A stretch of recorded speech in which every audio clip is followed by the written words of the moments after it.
¿Se ve? Sí, doctor. Ahora sí, doctor. A ver, vamos a ver. Pero no puedo avanzar. A ver, a ver.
¿Se ve la imagen? No, no. ¿O sí? No.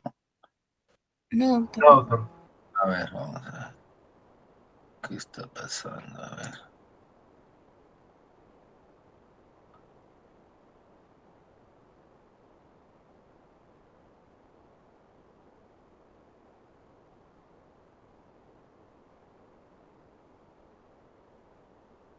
Comparto, pero no puedo avanzar. A ver.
te comparte, pero no avanza, ¿no? O doctor, lo que podría hacer es compartir toda la pantalla completa. A ver, vamos a ver.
No puedo ahí compartir, no sé qué está pasando con la computadora. A ver.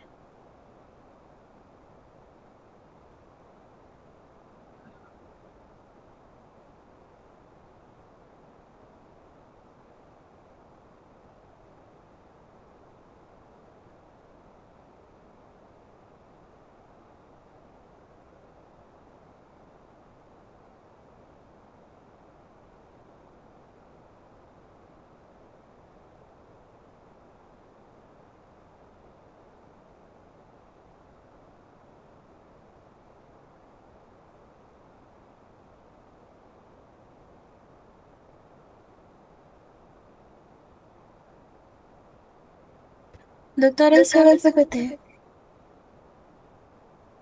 ¿Cómo dices? Ahí se ve el PPT.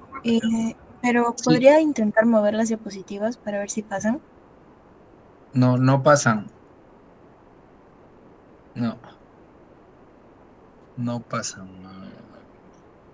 Y doctor, cuando usted ya va a compartir la pantalla, ya va a compartir toda mi pantalla. No llevo a dejar, a ver, dejo de compartir.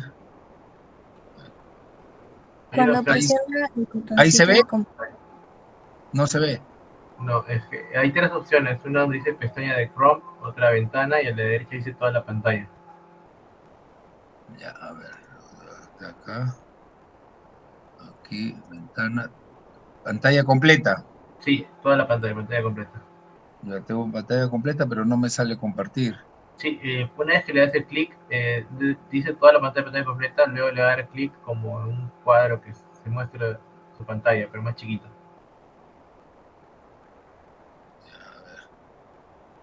Y se la va a habilitar. Se la va a habilitar. Ahora sí, doctor. ¿Se ve? Sí, doctor. Ahí se ve. Sí, sí, sí, doctor. Sí, doctor. Ya, ahora sí. Vamos a ponerle pantalla completa. Entonces acá. Ahí se ve la pantalla completa. Sí, sí, doctor. Sí, doctor. Ya, vamos a ver. Bien, con la disculpa del caso, bueno, cuando uno todavía es novato en esto, vamos a empezar la anterior. Bien, el tema de hoy día es recuperar la clase sobre enfermedad renal crónica. Bueno, ustedes ya, algunos de los grupos se le ha mencionado cuando hacemos la práctica de nefrología, que la definición realmente pues está mal tomada, ¿no? Muchos hablamos, algún problema en el riñón, ya decimos insuficiencia renal crónica, ¿no? Y realmente no es insuficiencia renal crónica. Lo que nosotros nos toca hablar es de la enfermedad renal crónica. Y cuando hablamos ya de insuficiencia renal, cuando hablamos de insuficiencia renal, ustedes saben que hay una insuficiencia renal aguda y una insuficiencia renal crónica. Y cuando hablamos de enfermedad renal crónica, no necesariamente estamos hablando de insuficiencia renal. La enfermedad renal crónica, muchos de ustedes ya cuando han llevado semiología les han enseñado de que está relacionada más que nada a estadios, ¿no? Y que uno de los estadios, a partir de uno de los estadios, ya se considera insuficiencia renal crónica. Y vamos a ver en qué estadio. Se ha dividido este tema, bueno, lo que es la definición, que es importante que ustedes conozcan porque en toda enfermedad siempre tenemos que saber el concepto para poder hablar de este. Si no sabemos el concepto, menos vamos a poder entender de qué se trata, ¿no? Porque a veces uno les pregunta a los estudiantes cuál es la diferencia entre insuficiencia renal aguda e insuficiencia renal crónica.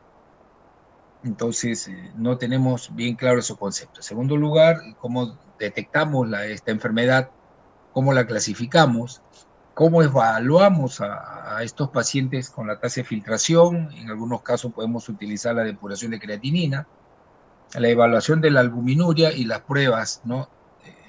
Cuando tratamos nosotros de obtener algún dato más importante, ¿no? Esa es la evaluación de la enfermedad renal.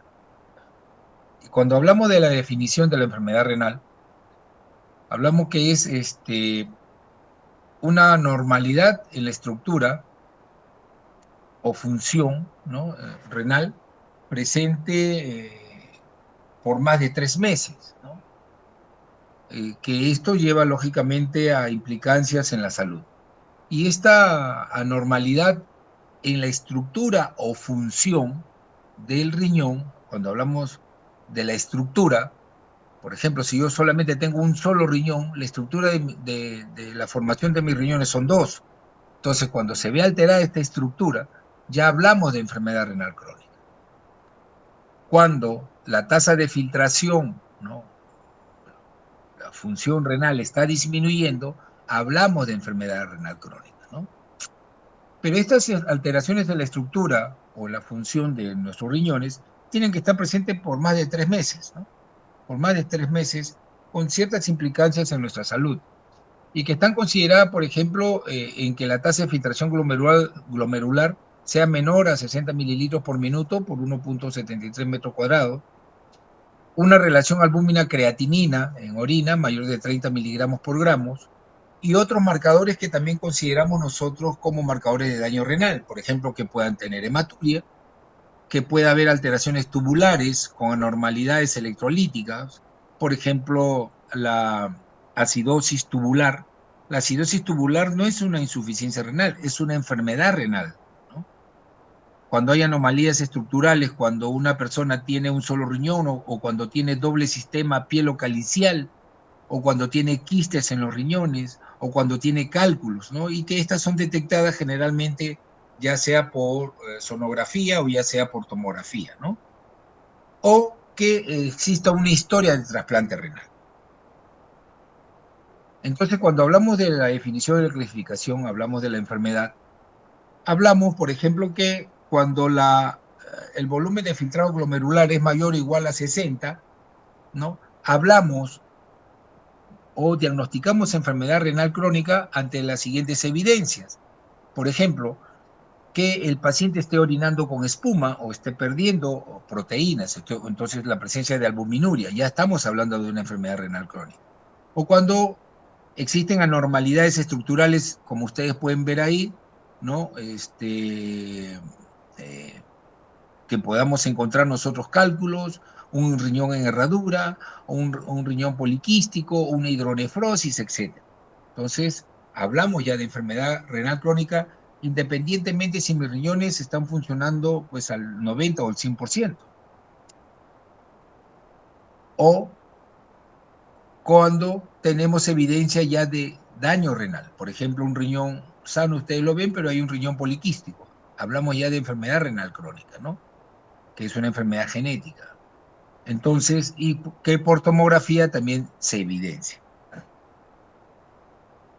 De igual manera, hablamos de enfermedad renal crónica cuando el diagnóstico de enfermedad renal crónica lo hacemos mediante la biopsia.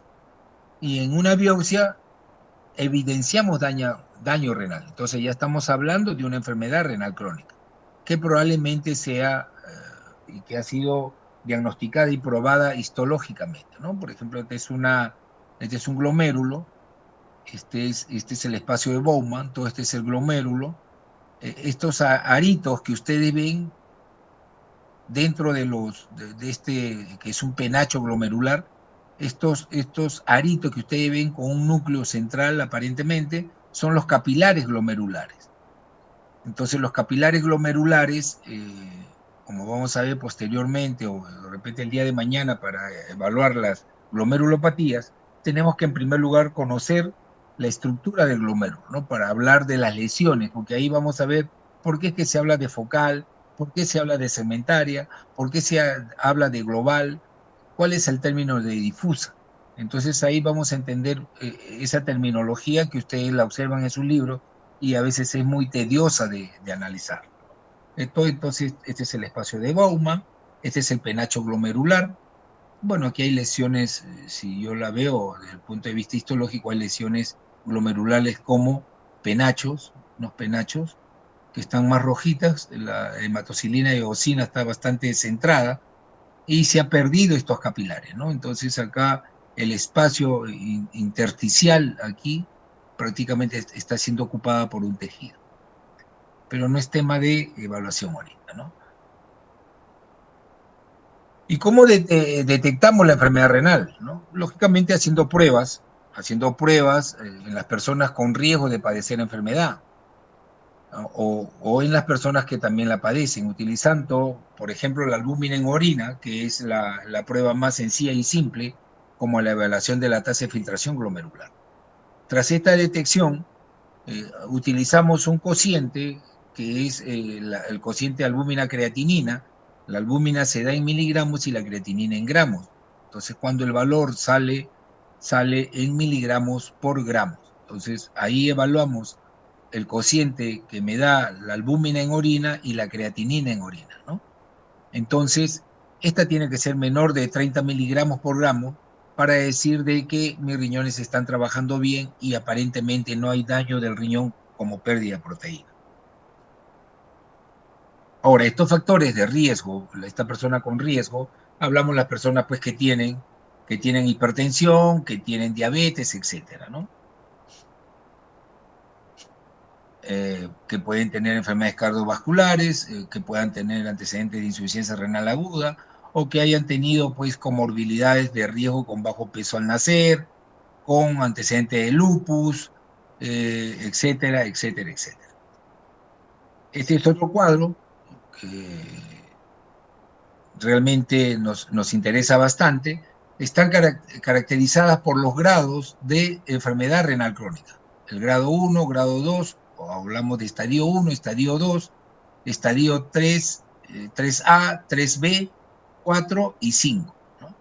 Cuando hablamos del estadio 1, puede ser un riñón normal o, o la tasa de filtración es mayor a 90 mililitros por minuto. Un estadio 2, pues es una tasa de filtración ligeramente disminuida que está en el rango de 60 a 89 mililitros por minuto. Un estadio 3A, cuando hay una ligera y moderadamente la disminución de la tasa de filtración está en el 45 a 59 mililitros por minuto. Y la 3B, que es la moderada o gravemente disminuido, cuando la tasa de filtración está entre 30 y 44 mililitros por minuto. En este estadio, a partir del estadio 3B, ya se considera insuficiencia renal crónica. A partir del estadio 3B, 4 y 5. que es ya la falla renal terminal. Hasta el estadio 1 hasta el estadio 3A hablamos de enfermedad renal crónica. Ahora, estos estadios van de la mano también con la presencia de albúmina o no en la orina. El verde significa que no estoy perdiendo proteínas por la orina, puede ser normal o ligeramente elevada, pero menor a 30 miligramos por gramo, ¿no? Y esto se puede dar hasta cuando mi tasa de filtración va desde 100 hasta el 60% o a 60 mililitros por minuto. Y ya cuando hay presencia de proteínas que es mayor a 30 miligramos, ya está en la zona amarilla, que está moderadamente elevada. Entonces siempre hay una relación entre el grado de enfermedad o el estadio de enfermedad y la pérdida de proteínas. Ya el estadio rojo significa que se está perdiendo más de 300 miligramos por gramo de proteína. Entonces la enfermedad renal crónica también la medimos nosotros por un factor de riesgo, ¿no?, que está dada por la presencia de proteínas en la orina. Entonces la proteinuria es un marcador pronóstico. Entonces, si yo tengo acá un paciente joven, de repente con pérdida de proteínas por la orina mayor de 30 miligramos por gramo, y tiene una tasa de filtración glomerular normal, o sea, los riñones están funcionando al 100%, aquí me está advirtiendo que si yo no controlo esta pérdida de proteínas, va a pasar a la pérdida de proteínas estadio A2, que es ya de 30 a 299 miligramos por gramo. Y cuando llega ya al estadio A3 de la albuminuria, entonces se está perdiendo más de 300 miligramos por gramo. Ya aquí el segundo paso viene a ser ya la enfermedad renal, que la podemos revertir, pero esta puede pasar al estadio 3B. Entonces la proteinuria es un marcador pronóstico. Entonces todos pacientes con factores de riesgo, diabéticos, mayores de 55, hipertensos, deben tener anualmente un control de un dosaje de albúmina en orina y creatinina en orina. Si este es menor de 30, entonces estamos yendo bien, ¿no? Y el estadio del renal, si la tasa de filtración es mayor de 90 o 90 mililitros por minuto, entonces hablamos de un riñón sano. Ahora, la clasificación, bueno, ustedes van a encontrar en toda su literatura que la clasificación está dada generalmente por hipertensión, diabetes, que es lo más frecuente. En nuestro servicio, la diabetes está ocupando el primer lugar, cerca del 51% de pacientes que tenemos son generalmente antecedentes de diabetes.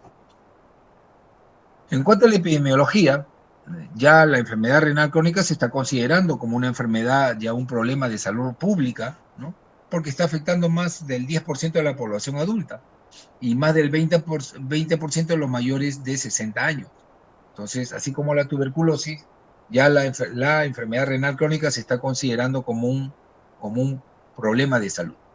Una que es infradiagnosticada, sí, porque no todos los pacientes mayores de 50 años, no todos los pacientes diabéticos, no todos los pacientes hipertensos pasan por este programa, por el programa de salud renal, que deberían tener un control anual para descartar la presencia o no de proteínas en la orina. Y hay que tener en cuenta que el 6 al 7% de la población mundial, ¿no?, 850 millones, 850.000 muertes hay cada año, fíjense. Entonces, la enfermedad renal crónica está ocupando ahorita, viene a ser la 12ª causa de muerte a nivel global, a nivel mundial. Pero sin irnos muy lejos, en el caso de Perú, en el caso nuestro, por ejemplo, con una población más o menos de 31 millones de habitantes, fíjense, ya pacientes con insuficiencia renal crónica terminal, hay 16.000 pacientes a nivel nacional. Y con enfermedad renal crónica, hay cerca de 2,5 millones de pacientes con enfermedad renal crónica. Entonces, si no controlamos a estos pacientes con enfermedad renal crónica, no los controlamos, estos van a llegar paulatinamente a la insuficiencia renal. y esos pacientes son tributarios, pues, de lo que nosotros hablamos de la terapia de reemplazo renal, que es la diálisis. En sus dos modalidades, la hemodiálisis y la diálisis peritoneal. A nivel sudamericano, con una población de más o menos 500 millones de habitantes, hay 250.000 pacientes con enfermedad renal terminal, que prácticamente están en diálisis, y 47 millones y medio están con enfermedad renal crónica. Sin irnos muy lejos, a nivel mundial, con una población de más de 6.000 millones de habitantes, hay 3 millones de personas con insuficiencia renal crónica terminal, que están en diálisis, y con enfermedad renal crónica, cerca de 555 millones de habitantes. Fíjense, o sea, no es nada despreciable. Entonces, la enfermedad renal crónica se está convirtiendo, pues, en un problema de salud pública. En el Perú, la incidencia de pacientes con enfermedad renal terminal se da más o menos 50 pacientes por millón de habitantes, ¿no? Con una prevalencia de 700 a 800 pacientes nuevos, ¿no? Pacientes nuevos por año. O sea, ustedes se darán cuenta que más o menos son 2 pacientes por día, o de 2 a 3 pacientes por día ingresan a diálisis, fíjense, ¿no? Para tener en cuenta, pacientes en salud atiende más o menos a una población asegurada de 6.400 pacientes. 1.800 están en diálisis peritoneal ambulatoria y 4.600 pacientes en hemodiálisis, ¿no? En salud, prácticamente el 85% de los pacientes que son atendidos, el 85% de estos pacientes están en diálisis. En las Fuerzas Armadas y Policiales, el 10%, en la privada, ¿no? 5%, y el costo de paciente por año de diálisis es de $10.000, ¿no? Teniendo en cuenta que ahora ya el Ministerio de Salud también está teniendo pacientes y no se ha sacado todavía el estimado. Yo solamente he sacado el estimado de lo que es en salud, ¿no? Faltaría el MINSA cuántos pacientes está dializando actualmente. Bien, en cuanto a la etiología, ya ustedes más o menos saben también, está la nefropatía diabética, la hipertensión arterial y la glomerulonefritis. Esas son las 3 principales causas de enfermedad renal crónica. Entonces, ¿tenemos que nosotros controlar a pacientes diabéticos? Sí. A pacientes hipertensos también. Y a las glomerulopatías también, ¿no? Para evitar el daño terminal. Según la anatomía, puede darse también una etiología de origen vascular, ¿no? Que puedan comprometer los grandes vasos o los pequeños vasos. Tenemos ahí la vasculitis, especialmente. A nivel glomerular, tenemos lo que vamos a ver nosotros, las glomerulopatías primarias y las glomerulopatías secundarias, que están relacionadas a las enfermedades inmunológicas conocidas como el lupus, ¿no? La artritis reumatoide, etc. Según la anatomía también que me pueden conducir a la enfermedad renal crónica, tenemos las alteraciones tubulointersticiales. La enfermedad acá más común es la poliquistosis renal del adulto, ¿no?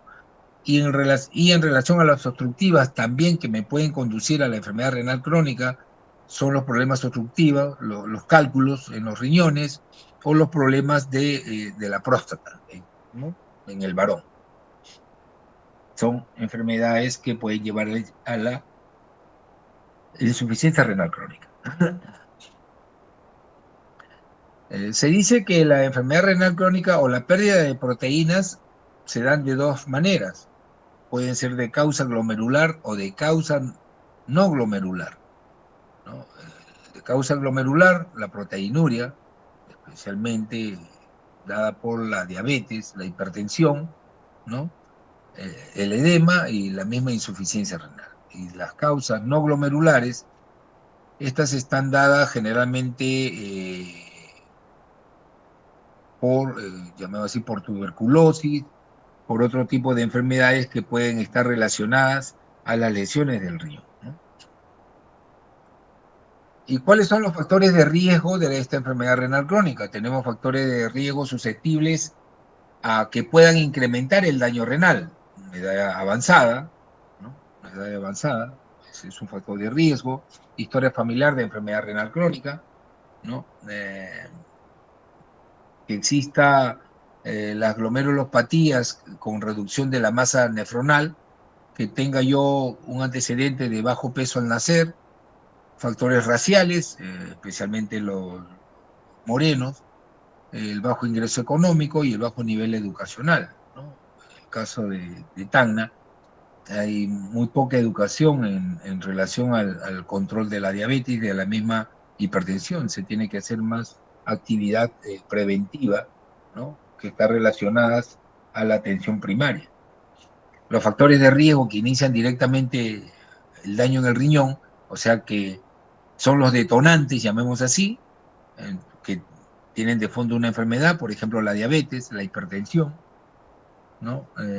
Los problemas hipertensivos durante el embarazo, las enfermedades autoinmunes, las infecciones urinarias o las infecciones sistémicas, la toxicidad de drogas, ¿no?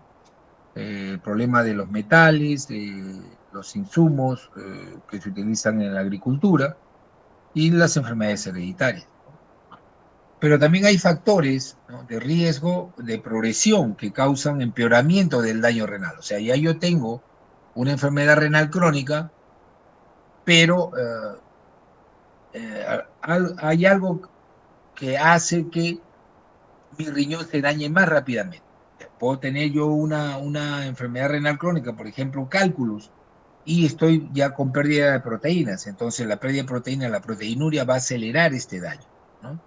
O que tengo una presión alta, tengo una enfermedad renal crónica, y que esta enfermedad hipertensiva yo no la controle. O que tenga yo un problema renal con una glucosa que esté en estadio 2, por ejemplo, en mi enfermedad renal, pero que no controlo la glucosa y la glucosa sigue alta, entonces esta hiperglicemia puede hacer que el riñón se dañe más rápidamente. Entonces hay que tener mucho cuidado. Si nosotros no queremos que la hipertensión o que la enfermedad renal crónica avance, tenemos que controlar los factores asociados, tanto la hipertensión como la diabetes. En cuanto a la fisiopatología, ustedes ya la han hecho también en semiología, ¿no? Tiene que haber un punto de partida, que es la lesión del riñón. Esta lesión renal va a conducir a una disminución, pues, de la masa renal o de la masa de la nefrona, conllevando, pues, a un aumento de la presión intracapilar glomerular, lo que lleva a una pérdida progresiva, pues, de esta superficie de filtración, conllevando a esta disminución del área de filtración, una disminución de la tasa de filtración glomerular y, y posteriormente ocasione, pues, una cicatriz renal. Y esta cicatriz renal se da generalmente por una fibrogénesis que se activa de la presencia de la lesión renal y que va con la presencia de macrófagos, a veces linfocitos y fibroblastos. Entonces ya queda una lesión renal y que esa se trabaja de acuerdo al área que pueda estar comprometida, el glomérulo o el riñón en su totalidad. En cuanto a los síntomas son variados. El paciente con enfermedad renal ya puede estar sintiendo el paciente más diuresis nocturna, o sea, hay una nicturia, más orina en las noches, o puede haber una poliuria nocturna de igual manera, o una disminución del volumen de orina. El edema, la extremidades, la hipertensión son los síntomas de edema de enfermedad renal crónica, una hipertensión arterial mal controlada, puede haber debilidad también y fatiga, la disminución del apetito es lo más frecuente, las náuseas y vómitos, el insomnio y los calambres también son síntomas que se presentan en la enfermedad renal. En el caso de las mujeres puede haber dismenorrea o amenorrea, en el varón impotencia, déficit cognitivo en los jóvenes o en los niños, confusión somnolienta y el paciente puede llegar inclusive hasta el coma, ¿no? Otro de los problemas de la enfermedad renal crónica y avanzada es la arteriosclerosis acelerada, que conlleva los problemas de mayor comorbilidad a nivel cardiovascular. El cuadro clínico eh, va a conllevar ¿a qué? A un aumento del potasio en sangre, producido por una hipercalemia. Ustedes saben que la hipercalemia es un tóxico de la musculatura lisa, especialmente tóxico de la musculatura cardíaca, que va a ocasionar, pues, puede ocasionar paro. Ahora, ¿produce paro en sístole o en diástole? Eso es probablemente una pregunta para el examen. Eso lo revisan, que esa pregunta puede venir en el examen. La hipercalemia en el paciente renal crónico que produce una hipercalemia, un paro cardíaco en sístole o en diástole. Hay una disminución también de la síntesis de la eritropoyetina. Ustedes saben que a nivel de riñón existe la producción de esta hormona que va a estimular a los huesos largos para la producción de glóbulos rojos. Como hay daño renal, lógicamente la presencia de esta eritropoyetina va a estar disminuida. Por lo tanto, el estímulo a los huesos va a ser pobre. Y más son los glóbulos rojos que se mueren que los que se van formando. Entonces, baja la hemoglobina, mucho frío, baja el apetito, hay disnea, a moderados esfuerzos. Empieza a aparecer la hiperfosfatemia, con una alteración ya de la hormona, de la paratormona, una acidosis metabólica con la acumulación y la disminución del bicarbonato, una uremia, hablamos de una uremia por la urea ya también elevada, y la presión arterial cada vez se vuelve ya más renuente a ser controlada con la medicación que uno le pueda estar dando. Entonces, esta manifestaciones clínicas la podemos resumir. El paciente está débil, orina mucho en las noches, a veces tiene calambres, picazón del cuerpo por la acumulación del fósforo, un sabor metálico al amanecer en la boca. Ustedes le preguntan al paciente y el paciente siente esa sensación cuando amanece, doctor, mi saliva parece que fuera metal, ¿no? Entonces, ese es el sabor metálico que tienen estos pacientes. La hipertensión arterial, el deterioro neurológico, ¿no? ¿No? Y el edema, que están relacionados ya a la insuficiencia renal crónica, cuando ya estamos en el estadio 3B, 4 o 5. Las complicaciones, lógicamente, una cosa es las manifestaciones clínicas y las complicaciones. A nivel inmunológico, esta va a disminuir la actividad inmunológica de estos pacientes, van a ser presa fácil para las infecciones, ¿no? Entonces hay que tener mucho cuidado. A nivel pulmonar, puede haber derrame pleural, a nivel cutáneo, la escarcha urémica o el prurito generalizado. A nivel cardiovascular, los problemas de edema agudo de pulmón, que son los que generalmente se presentan por el exceso de consumo excesivo de líquidos. Y a nivel hematopoyético, pues la disminución, las complicaciones está la anemia, ¿no? Normocítica, normocrómica. En cuanto a la anemia, se dice que es por un déficit de la eritropoyetina, la osteodistrofia renal debido a la hipocalcemia que favorece el desarrollo del hiperparatiroidismo, ¿no? El cual intenta mantener lógicamente los niveles del calcio a costa de la extracción la extracción del hueso, aumentando la actividad de los osteoclastos. Entonces hay una resorción ósea con la finalidad de mantener el calcio a nivel del suero. El calcio de los huesos, en lugar de ser absorbido por el intestino delgado, generalmente se queda en sangre y va a estimular a la hormona paratiroidea, ¿no? Conllevando pues a la osteodistrofia renal. Los problemas cardiovasculares, la insuficiencia cardíaca congestiva asociada pues al edema agudo de pulmón, ¿no? Hay un aumento en la demanda y aumento en el gasto cardíaco. Puede llegar a la muerte por el fallo del riñón, ¿no? Cuando ya el riñón falla automáticamente todo. El diagnóstico de la insuficiencia renal, ¿no? De la insuficiencia renal hay que identificar la causa de la enfermedad. En primer lugar, ver si el paciente está consumiendo medicamentos nefrotóxicos, evaluar su historial médico, ¿no?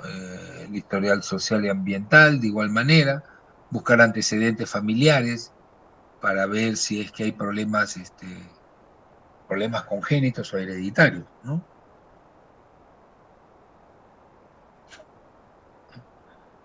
Entonces, lo más recomendable es establecer la causa utilizando la historia clínica fundamentalmente. Entonces, siempre ustedes cuando tengan un paciente que le hacen la historia clínica, siempre preguntar diabetes, hipertensión, tuberculosis, porque son las enfermedades más prevalentes en nuestra zona, especialmente la diabetes. En segundo lugar, la hipertensión y, lógicamente, la tuberculosis, pues creo que ahora ya somos el segundo lugar a nivel nacional de la presencia de la tuberculosis, ¿no?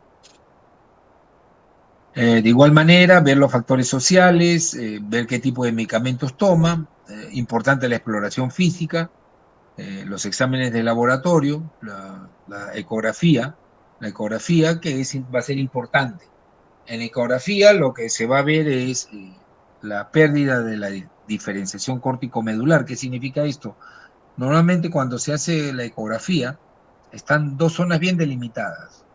Una zona oscura o negra, que es la más externa, esa viene a ser la corteza, una zona blanquecina, llaman así, que viene a ser la médula. Cuando estas dos zonas se diferencian, se dice que hay una buena diferenciación córtico-medular, o sea, corteza-médula.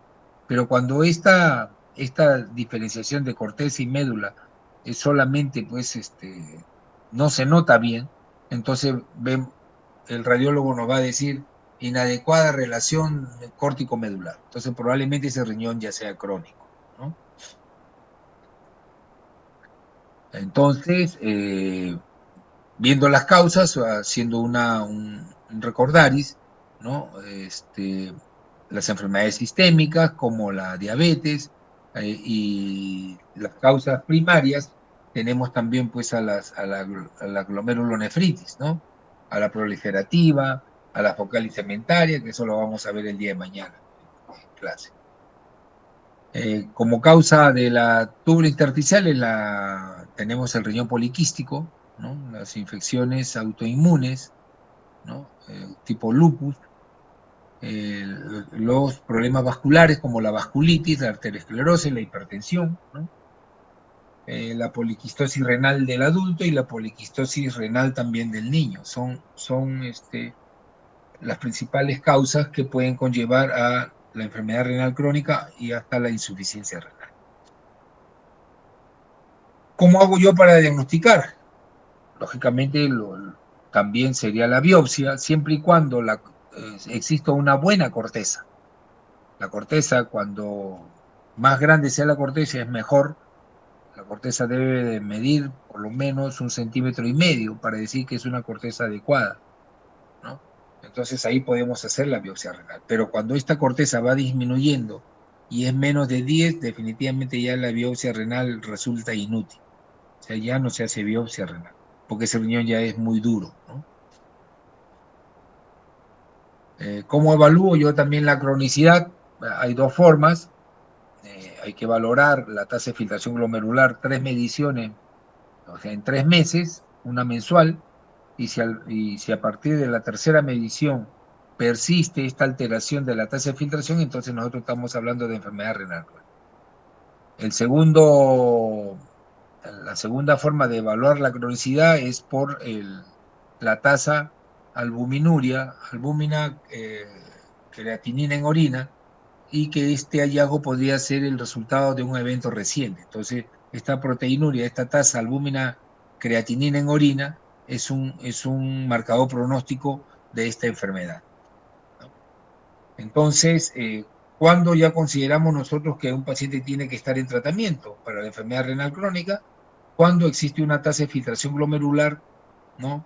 Y hay una elevación llamamos así, de la relación albúmina, creatinina en orina, ¿no? Entonces, ya podemos hablar nosotros de una enfermedad renal crónica, ¿no? Otras, bueno, de las pruebas de la cronicidad, como yo les decía, la duración de un mínimo de 3 meses, se puede establecer ya la cronicidad con una medición mensual de la tasa de filtración glomerular. ahí vamos a ver que se utilizan dos tipos de fórmulas, la CKD-EPI, que es la más recomendable, y vamos a ver también por qué es que en algunos casos se utiliza la depuración de creatinina, ¿no? La junta de la orina de 24 horas. ¿No? Ahora, hay que tener en cuenta que no hay que asumir la cronicidad solamente basándonos en un nivel, un único nivel anormal de la tasa de filtración o de la relación albúmina-creatinina en orina. Hemos dicho que esto tiene que ser eh, tabulado en 3 meses. En un solo mes yo no puedo considerar al paciente que pueda tener enfermedad renal crónica, ¿no? Porque puede tener una enfermedad renal aguda y más que crónica, ¿no? Más que crónica. Hay que considerar también el inicio del tratamiento para esta enfermedad en la primera presentación que veamos nosotros que hay una disminución de la tasa de filtración. Hay que ver los antecedentes, que es lo más importante. Bueno, y como toda historia clínica es importantísima en el accionar para hacer diagnóstico, en primer lugar, en la anamnesis hemos dicho que es importante. Cuando yo tengo una buena historia clínica, tengo un 80% de diagnóstico clínico, y dentro de esto, el diagnóstico clínico se basa en que la anamnesis tiene un peso diagnóstico de un 50%.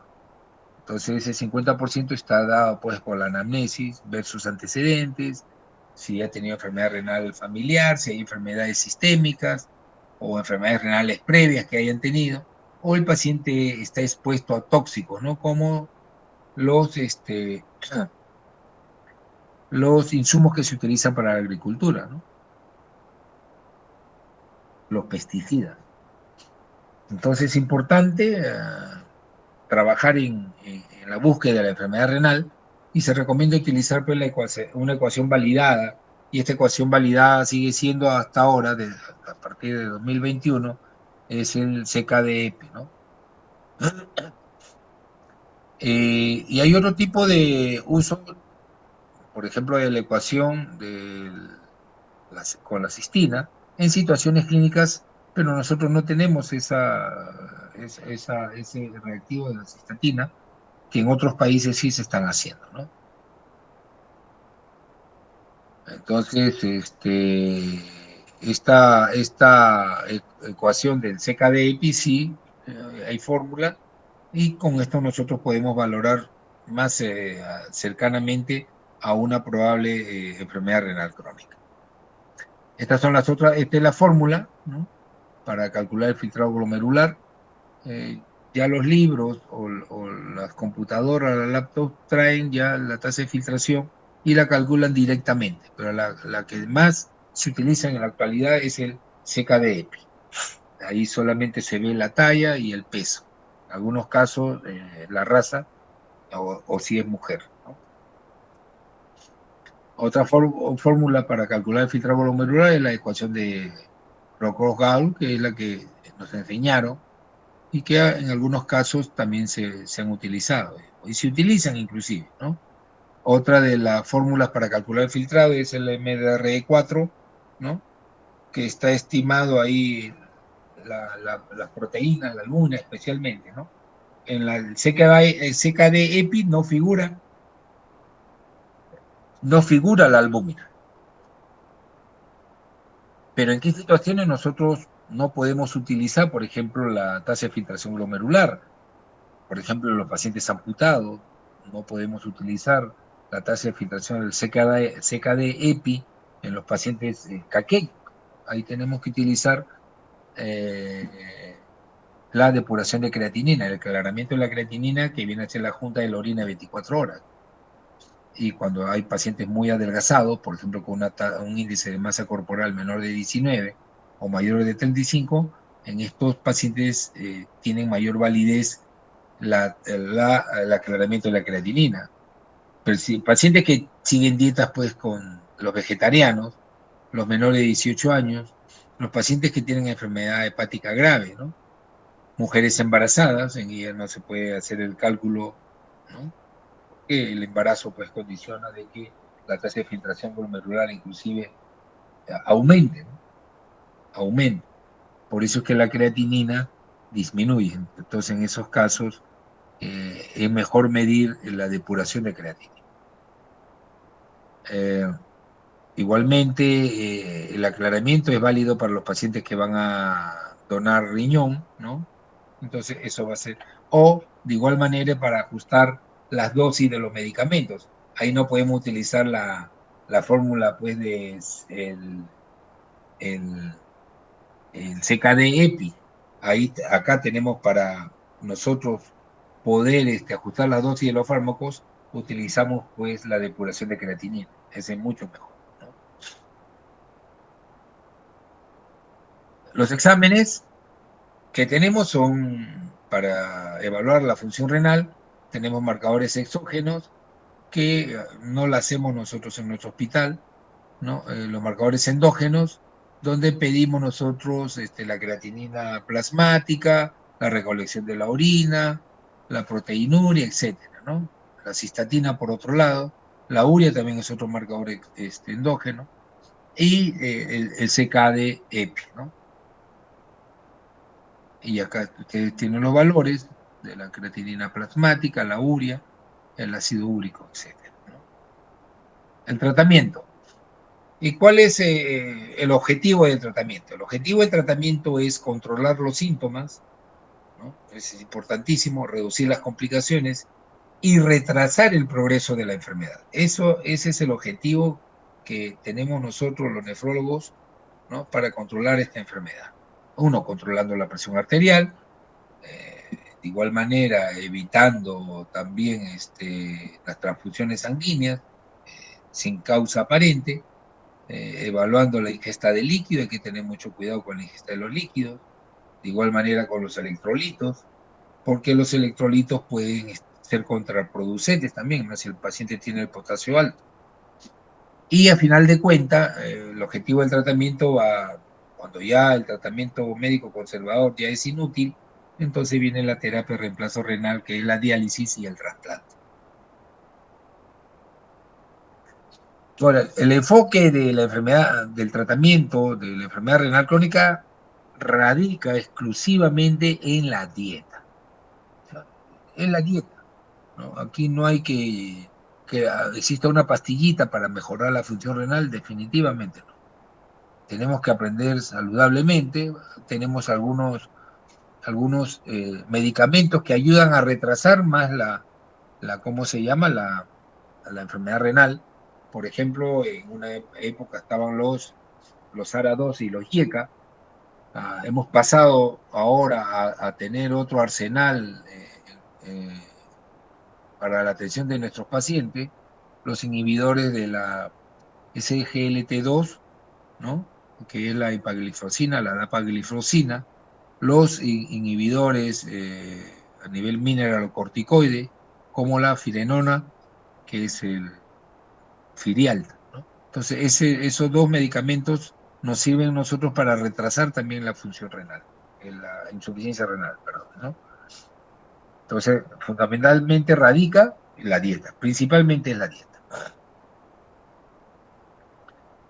Y cuando hablamos de la dieta, hablamos de los estilos de vida. Se recomienda y se aconseja que las personas que tienen ya enfermedad renal crónica realicen actividad física con una intensidad moderada, al menos 150 minutos por semana, ¿no? Y lograr un índice de masa corporal pues óptimo y no consumir muchos productos o consumir tabaco, ¿no? Ya ir alejando el consumo de carnes rojas. La dieta, ven, ahí está separado para el diabético inclusive, ¿no? La mitad del plato siempre tiene que ser verduras, ¿no? La, el, la cuarta parte del plato, por un lado, puede ser las proteínas, ¿no es cierto? Los granos también, un plato está considerado así, ¿no?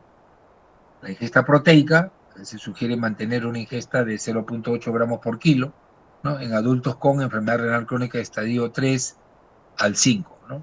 Una evidencia C. No restringir la ingesta de proteínas en niños con enfermedad renal crónica, debido a qué cosa? Al riesgo de las alteraciones del crecimiento. La misma enfermedad renal, la misma enfermedad renal condiciona pues que el retraso del crecimiento de los huesos de los niños. En adultos mayores, con afecciones como son la fragilidad y la sarcopenia, considere, dice, los objetivos dietéticos, proteicos y calóricos más elevados. Hay que darle más calorías, pero pensando también que no sea un paciente diabético, ¿no?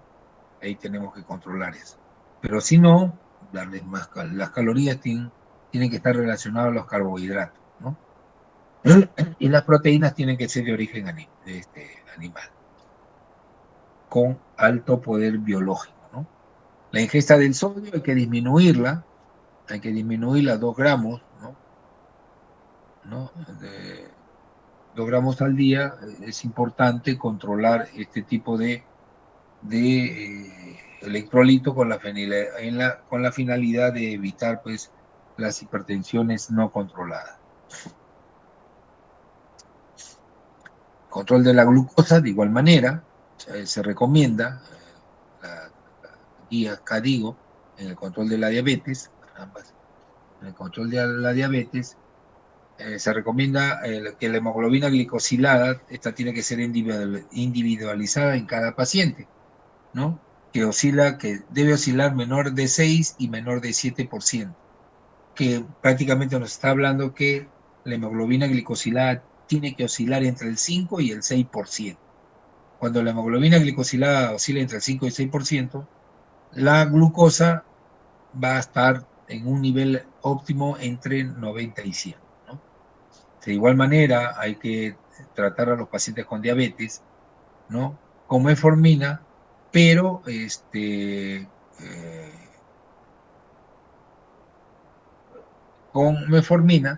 cuando la tasa de filtración glomerular sea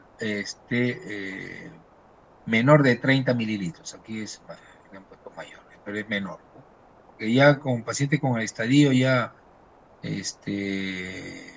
mayor de 30 sí se le puede dar con metformina, pero menor de 30 hay que suspenderlo, porque ya estamos con una enfermedad renal crónica de estadio 3B o 4. El control de la presión arterial, de igual manera, ya se estila que la presión arterial sistólica tiene que ser siempre menor a 130. De 135 ya es hipertensión. 140 ni que dudarlo. Y cuando nos dicen, no, como es abuelito, no hay problema que el paciente tenga 150, 160 porque es de acuerdo a su edad. No, eso es mentira, ¿no? ¿Y qué otra recomendación? Hay que individualizar el tratamiento, ¿no? Para controlar la presión arterial. Las personas con fragilidad o con alto riesgo de caída, hay que ver el problema de las fracturas, ¿no? Entonces hay que controlar en forma adecuada la presión arterial. De igual manera, ¿cómo retraso yo esta enfermedad? Utilizando pues los inhibidores del sistema renina-angiotensina, aldosterona, ¿no? Tenemos los YECA, tenemos los ARA2, ¿no? Se sugiere empezar con un inhibidor del YECA o ARA2 en personas con una enfermedad renal crónica y albuminuria gravemente elevadas, que estén en estadio 1, 4, ¿no?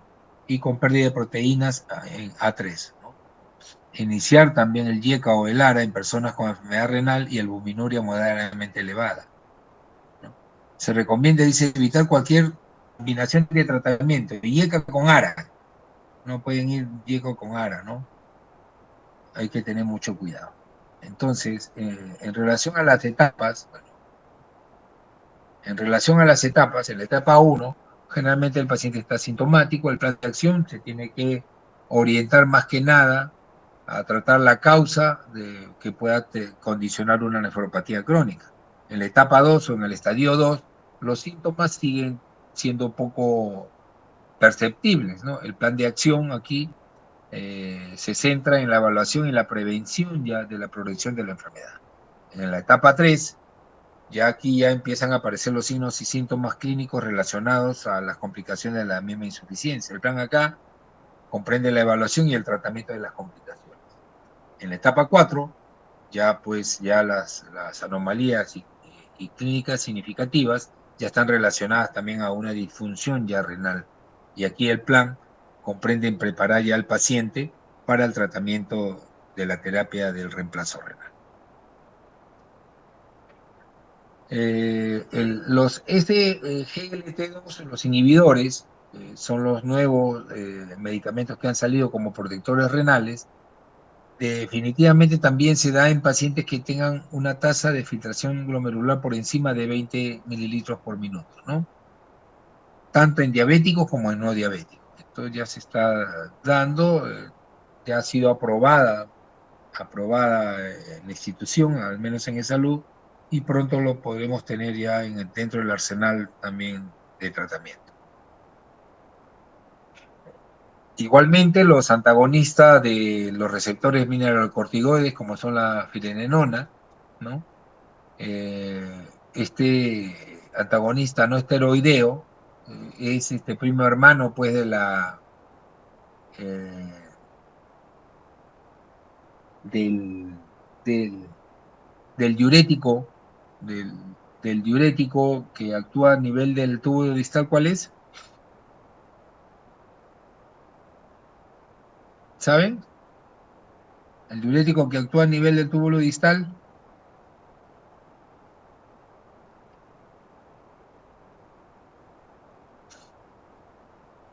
Se puede ser pregunta de examen, ¿no?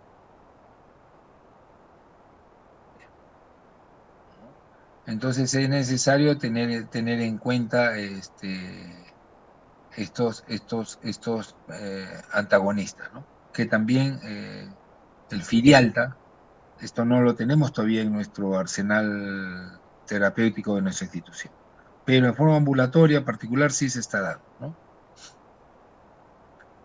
Entonces hay que monitorizar, como son ahorradores de potasio, ¿no? Un diurético ahorrador de potasio, ¿cuál es? ¿Saben? No contestan. La espironolactona. Espironolactona, pues. Es primo hermano de la firenenona, ¿no? Firenenona.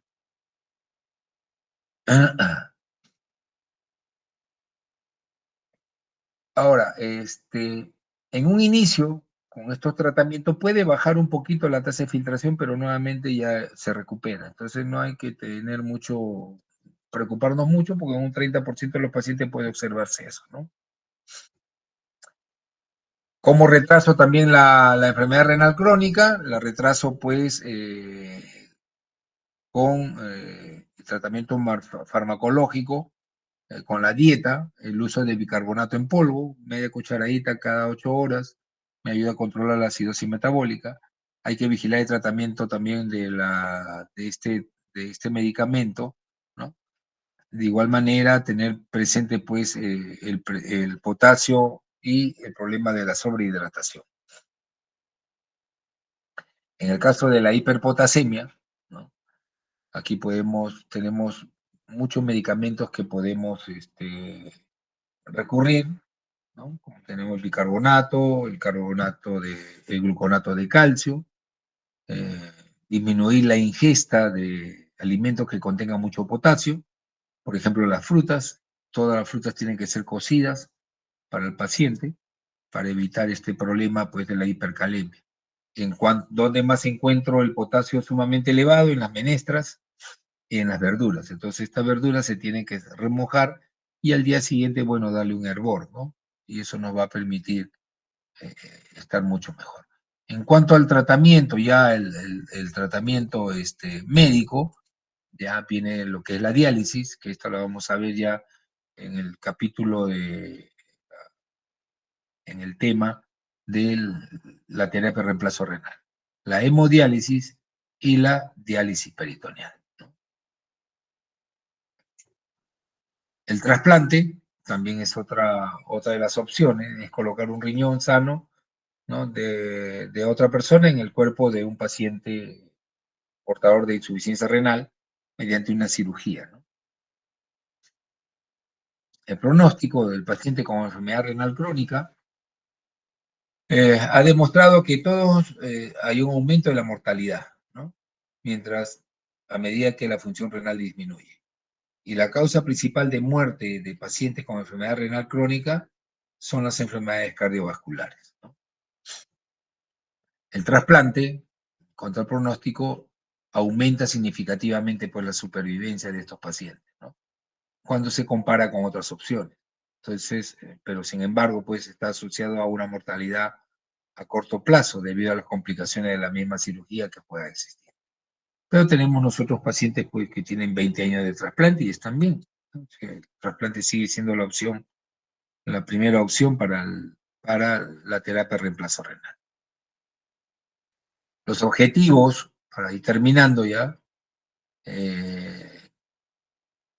lo que queremos nosotros, el objetivo es que la proteinuria disminuya a menos 0,5 gramos por día, ¿no?